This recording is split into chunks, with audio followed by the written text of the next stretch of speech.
අයිබවන් සාදරම් පිළිගන්නවා ඉන්සයිට් සාකච්ඡාට අද අපිත් එක්ක රැඳී සිටිනවා හිටපු පාර්ලිමේන්තු මන්ත්‍රී හිටපු අමාත්‍ය වෙන ඉරාන් වික්‍රමරත්න අයිබවන් ඉරාන් මහත්තයා.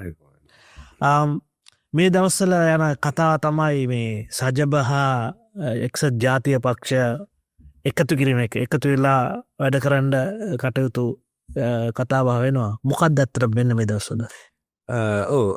එකන්නේ අපේ සචබෙන් පැදිලිව සඳහන් කරලා තියෙනවා නායකතුමා අපි එකතු වෙලා වැඩ කරන්න ඕනේ කියලා. එක්සත් ජාතික පක්ෂයෙන් ප්‍රතිචාරයක් තියෙනවා එහෙම එකතු වෙලා වැඩ කරන්න ඕනේ කියලා. බිම් මට්ටමේ නම් සම්පූර්ණයෙන්ම දැන් නෙමෙයි ඉස්සර ඉඳලාම බිම් මට්ටමේ එක්සත් ජාතික පාක්ෂිකයන් සජීවී පාක්ෂිකයන් කියලා තියෙන්නේ අපි එකතු වෙලා වැඩ කරන්න ඕනේ කියලා. ඒක සම්පූර්ණයෙන් පැහැදිලි. මෙතන තියෙන්නේ නායකත්ව මට්ටමින් තියෙන ප්‍රශ්න ටික විසඳගන්න කොහොමද ඉස්සරහට යන්නේ කියන එක. එතකොට දැන් අර මං ඊළඟ ප්‍රශ්න නායකත්වයේ මට්ටමේ තියෙන ප්‍රශ්නය. නායකත්වය සජිත්ද රනිල්ද රනිල් මං හිතනවා කියලා තියෙනවා රනිල්ට කියලා තියෙනවා ඒගොල්ලෝගේ පක්ෂයෙන් විශේෂයෙන්ම තරුණ කණ්ඩායමද එයාට ඒක නායකත්වයෙන් ඉවත් වෙලා ඒකට ඉඩ දෙන්න කියලා. දැන් ඒ සම්බන්ධයේ ඒ ගැටලුව කොහොමද යන්නේ? ඒ සජිත් රනිල් නායකත්වය සම්බන්ධ තියෙන ගැටලුව කොහොමද විසඳන්නේ? ඒකට මං හිතන්නේ සාකච්ඡාවල් මම දන්න තරමට එච්චර දුර ගිහිල්ලා නැහැ ප්‍රායෝගිකව කොහොමද මේක පරිවර්තනය කරන්න කියලා. ඉතින් මං හිතන්නේ අදහස් මට්ටමින් සාකච්ඡාවක් තියෙනවා එකතු වෙන්න ඕනේ කියලා. දැන් අපි බලන්න ඕනේ ප්‍රායෝගික මට්ටමින් කොහොමද ඒ දේ කරන්නේ කියලා. ඉතින් මං කියන්නේ ඒක වැදගත්. එතකොට නායකයා සාකච්ඡා කරලා තියෙනවා අපේ නායක සජිත් නායක සජිත් ප්‍රේමදාස සමහර එක්සත් ජාතික පක්ෂයේ තිදෙනෙක් එක්ක.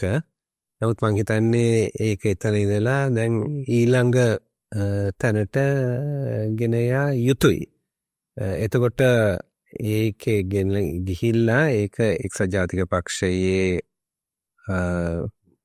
නායකයන්ටත් පිළිගත හැකි විසඳුමක් වෙන්න ඕනේ. ඒ වගේම සජබ නායකයන්ටත් පිළිගත හැකි මොකක් හරි විසඳුමක් විය යුතුයි. ඉතින් මං හිතන්නේ ඒක කරන්න පුළුවන් කරන්න බැහැ කියලා මම කියන්නේ නැහැ. නමුත් මං හිතන්නේ එතනට තාම සාකච්ඡාව ප්‍රායෝගික මට්ටමේ සාකච්ඡාව ඇවිල්ලා නැහැ මම දන්න තරමට. ඉරාන් විශ්ලේෂකයන් කියන දේ තමයි මේ සාකච්ඡාව 2024 ජනාධිපති මැතිවරණයට කලින් තිබිලා ඔයගොල්ලෝ එකතු වෙලා තරම් කරලා තිබ්බනම් අද NPP රජයක් නෑ කියලා. එන්නේ කවුරු එකේ ඔයගොල්ලෝ එකතු එකඟ වෙලා එන නායකයා දිනලා රජයක් පිට වෙන්න තිබුණා කියන එක. ඔබතුමා ඒක පිළිගන්නවද? මට නම් ඒක පිළිගන්න බෑ. මොකද මං හිතන්නේ 2024 වුණ දේ ඇවිල්ලා සමාජයේ යම්කිසි වෙනස් වීම ඇති වුණා. එතකොට සමාජයේ විශේෂයෙන්ම මධ්‍යම පාන්තිකයෝ ඒ වගේම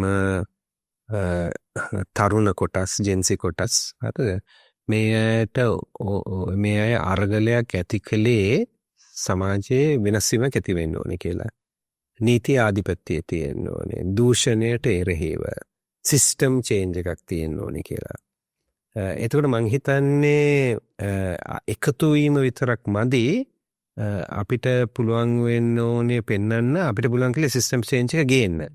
එතකොට එතන තියෙන්නේ සංඛ්‍යා ප්‍රශ්නයක් නෙමෙයි විශ්වාසයේ ප්‍රශ්නයක්. මොකද සජබේ එක්සත් ජාතික පක්ෂය මිනිස්සු බලන්නේ රටේ පාලනයේ හිටපු අය ඉන්න තැනක් හැටියටයි.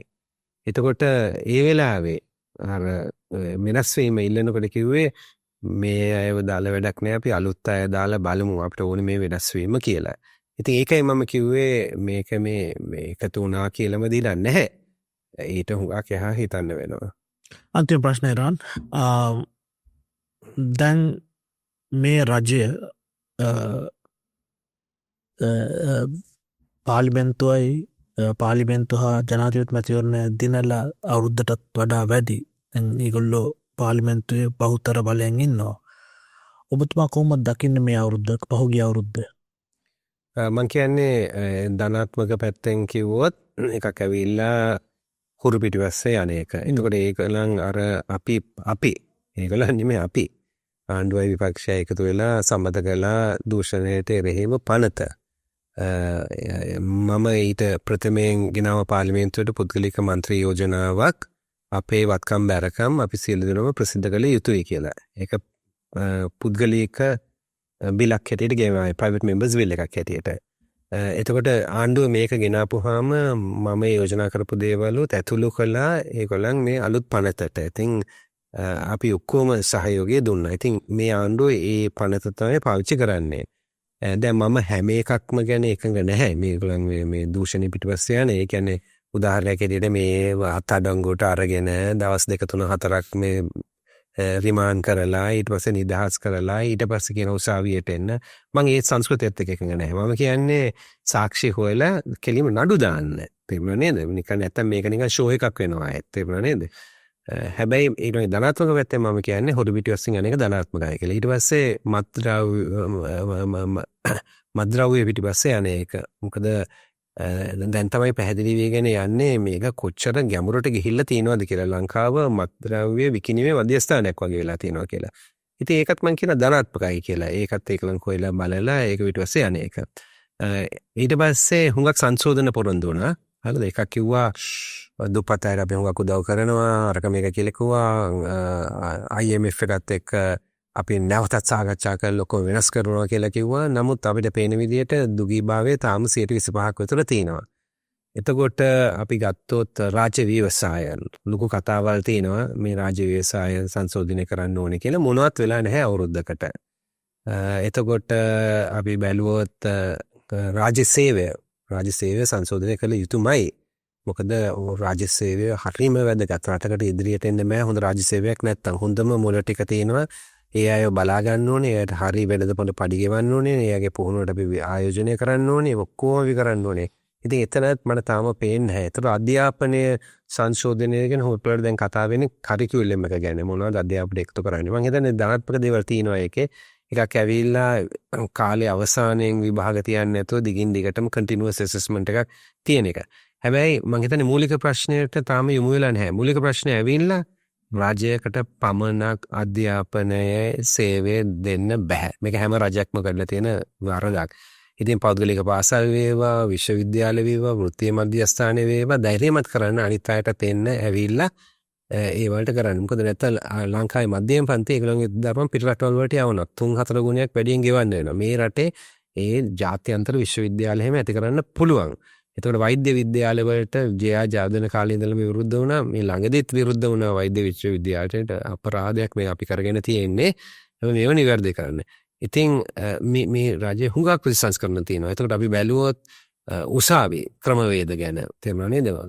නඩුවක් ගියොත් එම මගේ මාස 6ක් නෙමෙයි අවුරුදු 6-16 යනවා. ඉතින් ඒව නිවැරදි කරන්න ඕනේ. තේරුණා නේද? ඉතින් හුඟක් දේවල් තියෙනවා. එතකොට පොරොන්දු වුණා ව්‍යවස්ථාව වෙනස් කරන එක ගැන ජනාධිපති ක්‍රමය තියෙනවද නැද්ද? එතකොට අපේ පළාත් සභාවල් ක්‍රියාත්මක වෙනවද නැද්ද? තාම පළාත් සභාවේ තාම මැතිවරණයක්වත් තියෙන්නේ නැහැනේ. වෙනවද නැද්ද?